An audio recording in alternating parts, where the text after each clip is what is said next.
Jack es un joven sin fortuna, sin apellido importante, sin destino fijo, pero con una risa limpia y una mirada que, a pesar de no tener nada, lo hacía parecer dueño del mundo.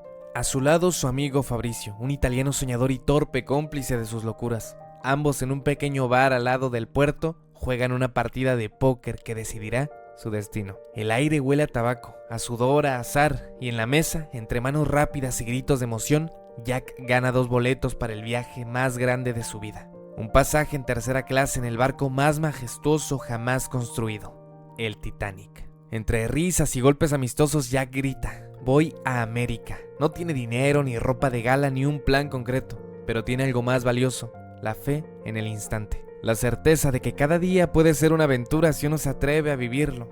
Esa escena tan simple y luminosa marca el inicio no solo de la travesía marítima, sino de una travesía existencial. Jack no está huyendo de nada ni buscando fortuna. Está persiguiendo la vida misma, con todo lo impredecible que ella trae.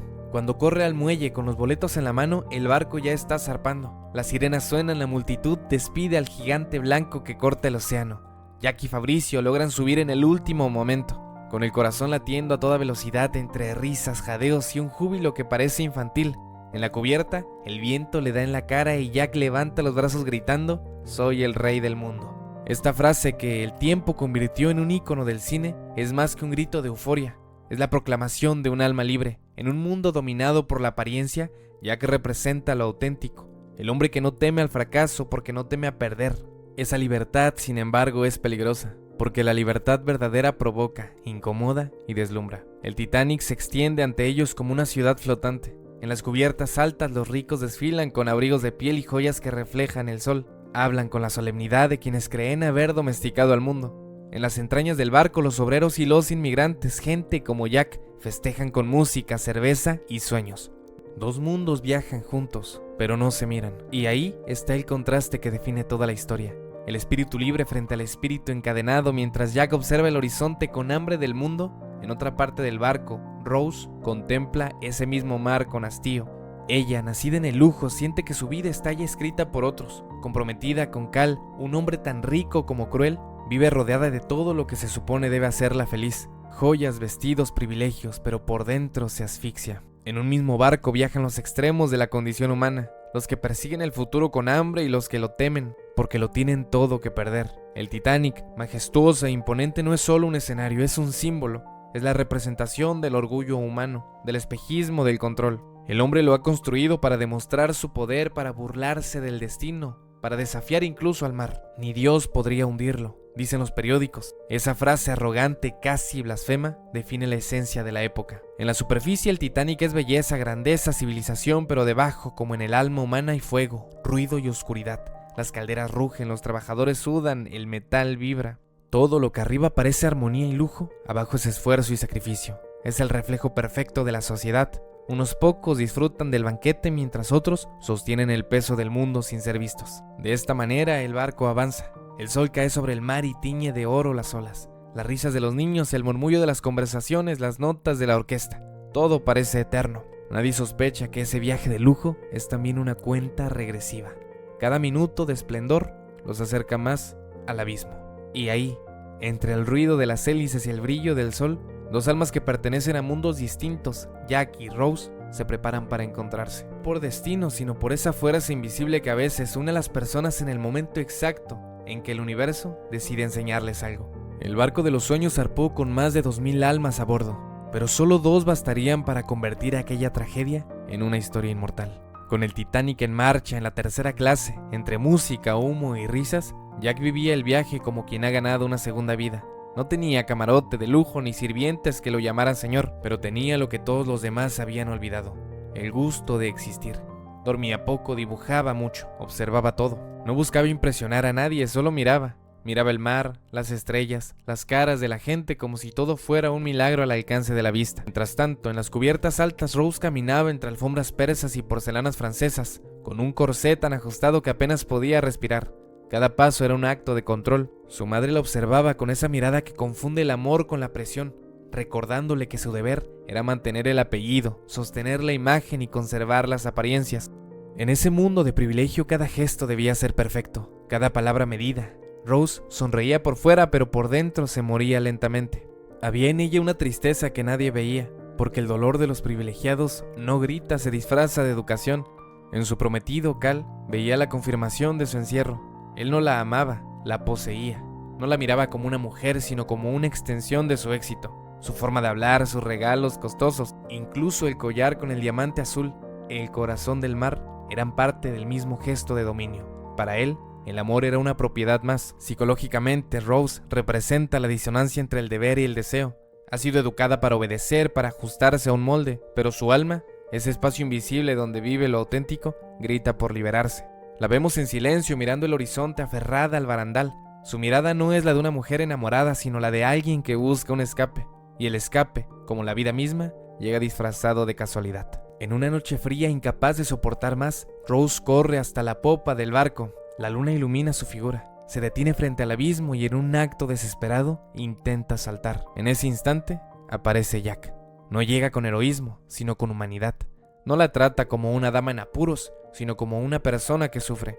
Si saltas, yo salto, le dice con calma. Esa frase sencilla pero poderosa rompe la barrera entre dos mundos. Por primera vez alguien le habla sin jerarquías, sin títulos, sin miedo. Jack no intenta controlarla ni convencerla, solo está ahí, dispuesto a compartir su destino. En el fondo lo que le ofrece no es rescate sino comprensión, y esa comprensión en el contexto de una vida llena de apariencias es más salvadora que cualquier rescate físico. Rose bromea con ironía, lo mira con rabia, con miedo, con confusión, y luego en un impulso tan irracional como la vida misma, Jack la toma de la mano antes de que por accidente ella caiga al océano que inmensamente se posa ante ellos. En ese gesto nace algo que el Titanic, con toda su magnificencia, no puede contener: la conexión humana.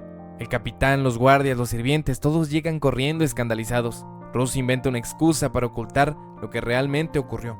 Dice que se resbaló, que Jack la ayudó. Aún así, su prometido, celoso y humillado, no le cree del todo. Le agradece con desprecio, con esa cortesía venenosa de quien siente que debe fingir gratitud, pero no puede evitarlo. Jack será invitado a cenar en primera clase, no por cortesía sino por conveniencia, por apariencia. Y así, el azar disfrazado de accidente une dos vidas que nunca debieron cruzarse. Esa cena, que parece un simple gesto social, representa un encuentro de filosofías. Jack, el vagabundo, el artista, el hombre libre, se sienta frente a una mesa de millonarios. La escena es tensa, brillante, casi teatral. Las copas tintinean, los cubiertos relucen y cada palabra se mide como un golpe. Jack escucha, observa, pero no se encoge. No busca adaptarse porque no siente vergüenza de lo que es. Cuando le preguntan si una vida sin raíces le resulta atractiva, él responde sin arrogancia: así es, tengo todo lo que necesito aquí conmigo, aire en mis pulmones y un par de hojas de papel. Me encanta despertar en la mañana sin saber qué pasará o a quién conoceré o a dónde voy a estar. La otra noche estaba durmiendo bajo un puente y hoy estoy aquí, en el barco más grande del mundo, bebiendo champán con personas refinadas. Creo que la vida es un regalo y no quiero desperdiciarlo. Nunca se sabe con lo que uno se va a encontrar. Se aprende a tomar la vida como viene. Hago que valga cada día. Su discurso descoloca a todos. Habla con la naturalidad de quien no teme al juicio. Para Rose, cada palabra es un despertar, porque lo que Jack dice no es solo una forma de vivir, es una forma de sentir. En ese instante, ella entiende algo que llevaba toda su vida olvidando: que la vida no se trata de deber, sino de posibilidad.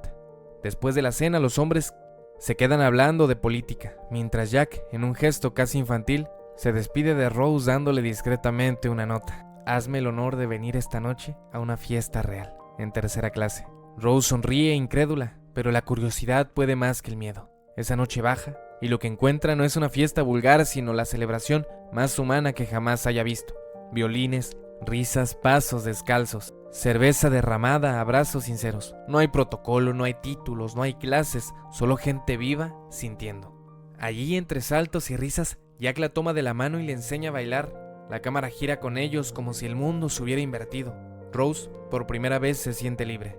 Su cabello vuela, su vestido se arruga y ella no intenta controlarlo. La sonrisa que se le escapa no es de cortesía, es verdadera. Y ahí está el corazón filosófico de la historia. La felicidad no se encuentra en lo que poseemos, sino en la autenticidad con la que vivimos. Aquel baile en la tercera clase es, en el fondo, una metáfora del alma. Donde hay música y movimiento, hay vida. Donde hay control y apariencias, hay muerte. Jack y Rose bailando entre desconocidos simbolizan ese instante en que el alma se reconoce en otra. En ese momento ya nada importa, ni el dinero, ni las joyas, ni los prejuicios. Solo la verdad de sentirse vivos, aunque sea por una noche. Cuando la madre de Rose se entera de lo ocurrido, la reprende duramente. Le recuerda que su compromiso no es con el amor, sino con el dinero. Que su matrimonio con Cal salvará a la familia de la ruina. Debes recordar quién eres, le dice. Pero lo que Rose aún no entiende es que su madre no habla desde el mal, sino desde el miedo. Miedo a la pobreza, a la vergüenza, al juicio social.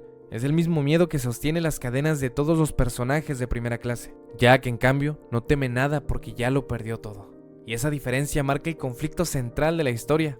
Rose vive en una jaula de oro, Jack en una intemperie libre. Ambos se atraen porque cada uno tiene lo que busca el otro. Psicológicamente, el encuentro entre ellos representa el choque entre el yo auténtico y el yo social.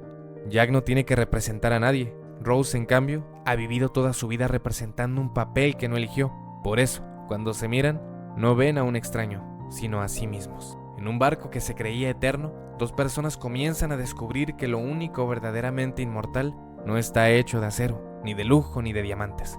Está hecho de alma. Y el alma, cuando despierta, no se hunde. La noche de la cena había quedado atrás, pero algo en Rose había cambiado para siempre. Lo que para los demás fue solo un banquete elegante, para ella fue el inicio de una grieta. Esa grieta invisible por donde comenzó a escaparse todo lo que hasta ese momento la contenía. La obediencia, el miedo, el deber. Mientras el resto de los pasajeros dormía, ella se quedó despierta pensando en las palabras de Jack, en su forma de hablarle sin pedirle nada a cambio, en esa mirada tan distante a la de Cal, su prometido que solo veía en ella un trofeo. Jack le había mostrado sin proponérselo un mundo nuevo, uno sin reglas, sin jerarquías, sin juicios. Y es que Jack no solo había irrumpido en su vida, sino en su mente. La había contagiado de algo que no conocía, la posibilidad de elegir. Psicológicamente, esa es la primera señal del despertar interior de Rose, cuando el alma comienza a dudar del papel que interpreta. A la mañana siguiente, la rutina continuó como siempre, los desayunos servidos con exactitud, los modales rígidos, los comentarios sobre negocios, herencias y banquetes en Nueva York, todo igual, todo perfecto, todo muerto. Cal, al enterarse de la fiesta en tercera clase, reacciona con violencia contenida. Golpea la mesa, levanta la voz, le recuerda a Rose que ella le pertenece. Ese gesto autoritario y frío deja claro lo que realmente simboliza ese compromiso. Una transacción disfrazada de amor. Pero el amor real, el que nace del alma, no se compra ni se firma. Jack, a pesar del rechazo, vuelve a buscarla. No con arrogancia, sino con ternura. Ella intenta mantenerse firme, lo evita, le pide que no la busque más, que es imposible. Él asiente, pero se queda en la proa del barco mirando el horizonte. Con esa calma que solo tienen los que entienden que el amor nos exige, se espera. El sol comienza a caer. El viento golpea su rostro y cuando parece que todo ha terminado, aparece Rose. Se acerca lentamente. He cambiado de opinión, le dice. Esa frase casi susurrada es el verdadero punto de inflexión de la historia. Es el momento en el que Rose elige su propia vida. Elige el riesgo, el escándalo, la aventura, el amor, pero sobre todo, se elige a sí misma.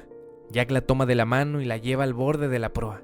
Ella cierra los ojos, abre los brazos y él la sostiene. Y ahí, suspendido sobre el mar, con el viento rompiendo en su rostro y la música elevándose, el Titanic parece detenerse. No hay clases sociales, no hay normas, no hay miedo. Solo dos seres humanos tocando el infinito. Psicológicamente, esa escena representa el instante de ruptura interior, el momento en el que el alma deja de obedecer y empieza a sentir. Filosóficamente es la afirmación del ser sobre la estructura. Es la vida, en toda su plenitud, suspendida sobre el abismo.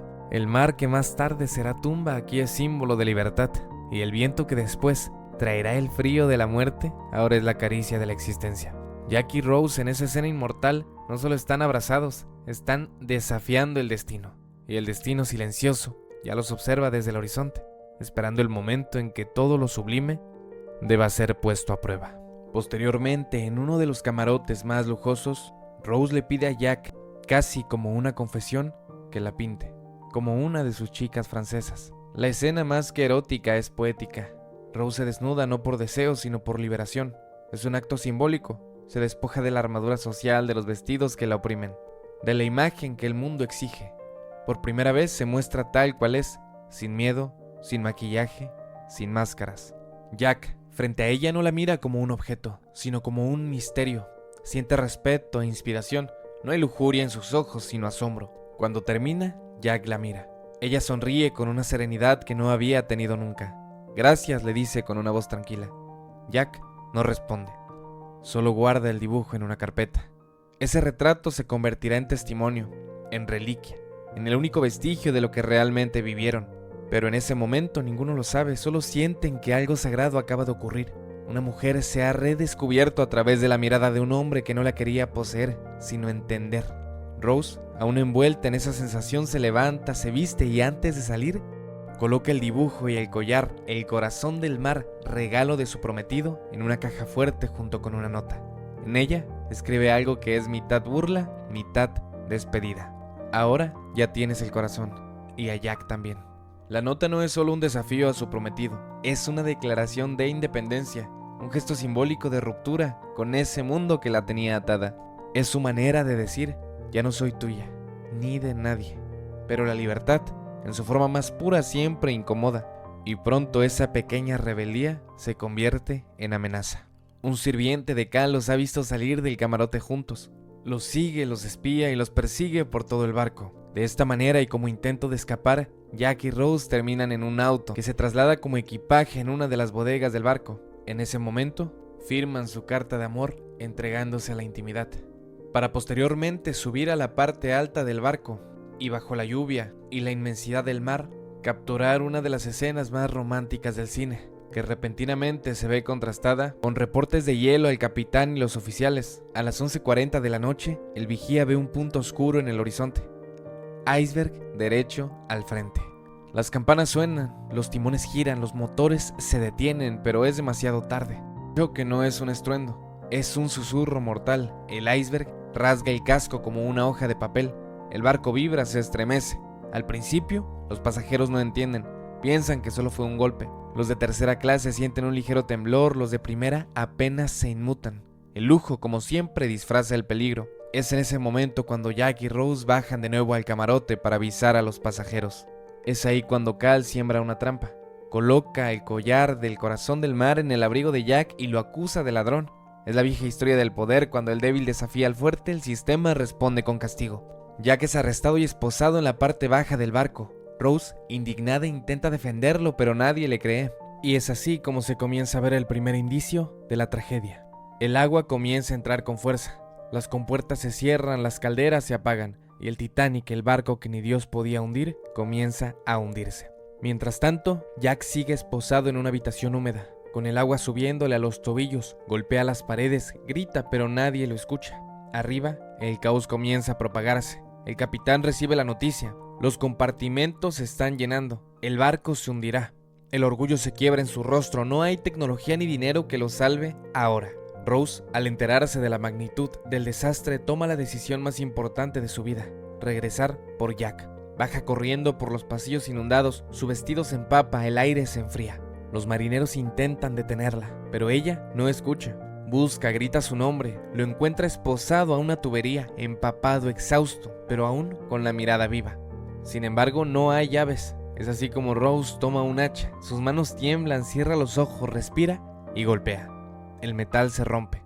Jack es libre de nuevo. Y en ese instante ambos se convierten en símbolo. Ya no son el artista y la aristócrata, son dos seres humanos despojados de todo, luchando por sobrevivir. Psicológicamente, ese momento marca el clímax del proceso de individuación de Rose. Ha roto las cadenas, ha desobedecido la autoridad, ha arriesgado su vida por amor y, sobre todo, ha recuperado el control de su existencia. Suben por los pasillos inundados mientras el barco se inclina imperceptiblemente hacia adelante. El agua avanza con un sonido metálico y frío, y con cada metro ganado, el mundo a su alrededor parece deformarse. Las luces titilaban, los cuadros caían de las paredes, los ecos de los gritos rebotaban en los corredores. En un intento de mantener el orden, los oficiales empezaron a organizar la evacuación. Mujeres y niños primero. La frase, repetida una y otra vez, no tardó en volverse absurda cuando el pánico se impuso sobre la disciplina. Las lanchas, diseñadas para salvar solo a la mitad de los pasajeros, se llenaban con los ricos primero. La clase baja era encerrada tras puertas de hierro como si su vida valiera menos, como si su muerte no contara. En medio de todo, los músicos comenzaron a tocar. No una melodía alegre, sino una que parecía despedir el mundo. La música flotaba en el aire mientras la gente gritaba, corría, se abrazaba. Un marinero desde abajo miró hacia arriba y dijo con amargura: hasta para morir los de primera clase tienen música. Esa frase tan breve resume la injusticia del mundo. Incluso ante la muerte las jerarquías persisten, pero también refleja algo más profundo, que la dignidad no siempre está en sobrevivir, sino en la forma en la que se enfrenta a lo inevitable. Jack y Rose logran llegar a la cubierta. Los marineros continúan empujando a las mujeres hacia los botes. Jack insiste en que Rose suba, pero ella lo mira, negando con la cabeza. No me iré sin ti. Tienes que hacerlo, debes vivir. Prométeme que vas a sobrevivir sin importar qué pase. Ella lo mira con lágrimas y miedo, pero también con una fuerza nueva. Esa promesa no es solo un pacto de amor, es una afirmación de sentido. Vivir incluso cuando la vida parezca perdida. Rose sube al bote, pero segundos después salta y vuelve al barco. Jack la ve incrédulo, con el alma partida entre el miedo y la admiración. No puedes hacer eso. Ya lo hice, responde ella, respirando con dificultad. No me digas lo que tengo que hacer. Ya no. Ese gesto, ese salto es el punto de no retorno. Es el momento en que Rose se libera completamente de las cadenas del deber. Ya no es la hija obediente ni la prometida perfecta. Es una mujer consciente de que la vida no se mide por la seguridad, sino por la autenticidad. Juntos corren por el barco mientras el Titanic comienza a inclinarse cada vez más. Los pasillos se convierten en ríos, las escaleras en trampas, el sonido del metal retorciéndose se mezcla con los rezos, con los gritos, con las oraciones de quienes por primera vez se acuerdan de Dios. El lujo se disuelve en el caos, las joyas, las copas de cristal, los abrigos finos, todo pierde valor ante el agua que sube. Los marineros disparan al aire para controlar a la multitud, pero el pánico ya es más fuerte que la autoridad. Y en medio de ese infierno, Jack y Rose siguen avanzando. No buscan escapar del destino, sino vivir cada segundo de él juntos. El instinto de supervivencia los lleva hasta la proa, donde todo comenzó. El mar ruge abajo. El barco se eleva sobre su propio peso. Los dos se aferran al barandal mirando hacia la oscuridad. Agárrate fuerte, le dice Jack. Cuando el barco se hunda, el agua nos va a succionar. Debes nadar hacia arriba, ¿me entiendes? Ella asiente con los ojos fijos en los suyos. Y entonces el Titanic se quiebra. El sonido es indescriptible, como si el mundo mismo se partiera en dos. El barco se dobla, se levanta verticalmente y durante unos segundos parece flotar, desafiando la gravedad. Luego, el casco se rompe y la mitad trasera del barco cae de golpe al océano. Y es así como lo inevitable llega. El frío los golpea como un puñal. El mar ya no es azul, sino negro. Gritan, nadan, buscan algo a que aferrarse. Alrededor, miles de personas hacen lo mismo. El agua está llena de cuerpos, de rostros que gritan por ayuda, de voces que pronto se apagan. El Titanic desaparece bajo la superficie, arrastrando consigo el eco de una época entera. Jack y Rose se encuentran en una tabla flotante. Rose logra subirse, pero cuando Jack lo intenta, la tabla se hunde. No hay espacio para los dos. Es así como se queda en el agua, sosteniendo la mano de Rose. Prométeme que vas a vivir, que tendrás muchos hijos, que morirás siendo una anciana, cálida en tu cama. Ella llora temblando. Te lo prometo. Nunca lo olvides, Rose. Pase lo que pase, nunca lo olvides. El tiempo se detiene. Las estrellas se reflejan sobre el agua indiferentes. El océano se vuelve un cementerio sin cruces. Jack se queda quieto. Su respiración se apaga. Sus ojos siguen abiertos, fijos en ella. Y entonces Rose entiende que la promesa que le hizo ya no era por él, era por sí misma. Era la promesa de vivir con sentido, de nunca volver a dejar que el miedo le quite la libertad. Horas después, una lancha de rescate regresa al lugar del desastre. De las más de 2000 personas a bordo, solo unas pocas sobreviven. Los marineros iluminan el agua con linternas buscando señales de vida. Rose, inmóvil sobre la tabla, parece muerta, pero al escuchar la voz de los rescatistas, reacciona. Con los labios azules apenas puede susurrar: aquí estoy. Su voz, débil pero firme, es el único acto de resistencia.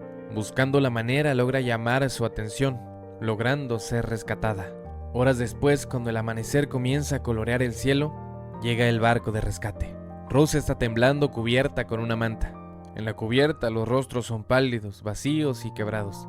Cada uno lleva en el alma una imagen que no podrá borrar jamás. Pero Rose, en silencio, sentía algo distinto. No solo el dolor, sino también una extraña paz. Jack se había ido, sí, pero él le había enseñado algo que la muerte no podía borrar. La vida no se mide en años, sino en intensidad. Cuando llegan a Nueva York, el puerto está envuelto en neblina. Periodistas, rescatistas, médicos, todos corren por la cubierta, buscando nombres, buscando historias. Una voz pregunta: ¿su nombre, señorita? Rose Dawson. En esa respuesta se cierra un siglo. Ya no es la mujer rica, prometida y controlada. Ahora es la mujer que se reinventó en medio del naufragio.